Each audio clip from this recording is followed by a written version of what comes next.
When you think of industrial espionage, what comes to your mind?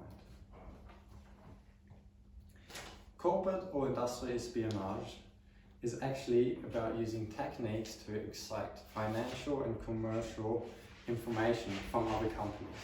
This can be between governments from companies, but it also can just be from companies to find out secrets or other things that will give the other company an advantage over the company being spied on. Is this illegal now, you might ask yourself? As long as no laws are breached, this is not illegal, and espionage is totally legal. If you haven't guessed it by now, our presentation is about espionage. I will be outlining the case study and give some background information so it can be better understood. Then we will talk about why this case study went wrong and what Renault could have done better. And then we will give you some underpinnings and relate it back to our course. Before I explain our case study and briefly summarize it to you though, I have to give you some background information. So our case study was about the Renault spy scandal in 2010 and 2011. To understand this, I have to give you background information. So Renault is a French multinational car company, which most of you will know. It was established in 1899 with its headquarters in Boulogne, France. 2016, Renault was the 9th biggest car maker in the world, and in 2017 it became the biggest seller of light vehicles, overtaking VW. Renault is a publicly traded company with 62.5% of its stakes being owned by private stakeholders. 15.2% of its ownership is by the French government. The last 15% is by a Japanese car maker, Nissan, which most of you will know. Renault is administered through a board of directors with 19 members, with its current CEO being Clotilde Delbos. Now to our case study.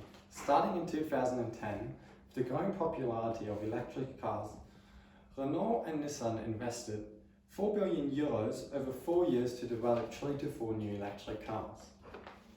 And this is where it really begins. Because in August of 2010, Renault receives an anonymous tip which stated that a senior executive was accused of accepting a bribe in exchange for information relating to the cost and the technology of these new electric cars. This will give other companies a great advantage over Renault.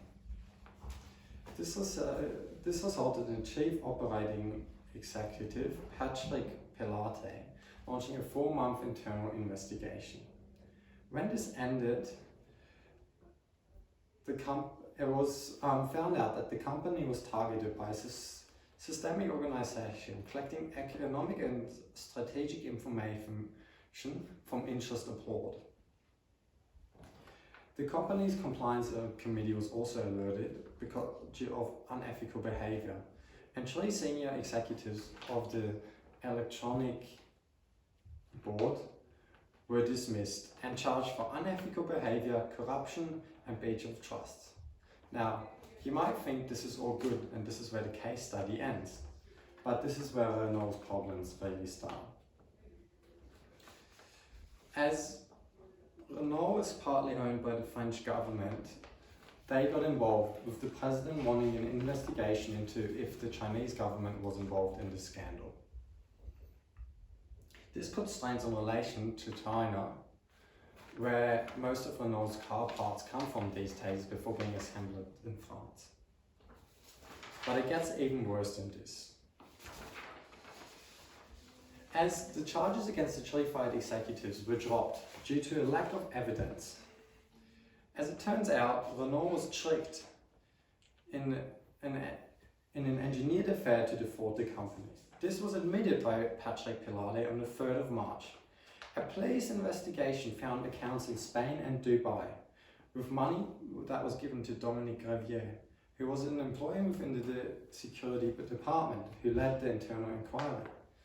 This led to Gravier being arrested on the 15th of March, whereas he was trying to flee the country.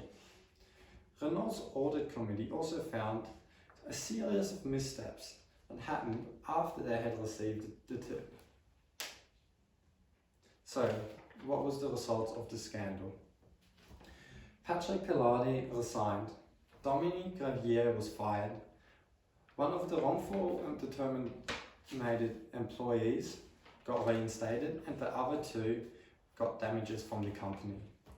And the company's image was strongly damaged, which led to a fall in their stock price.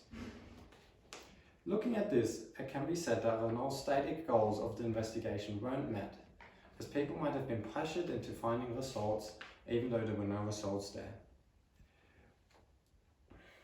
Now we will talk about the theories and models of this.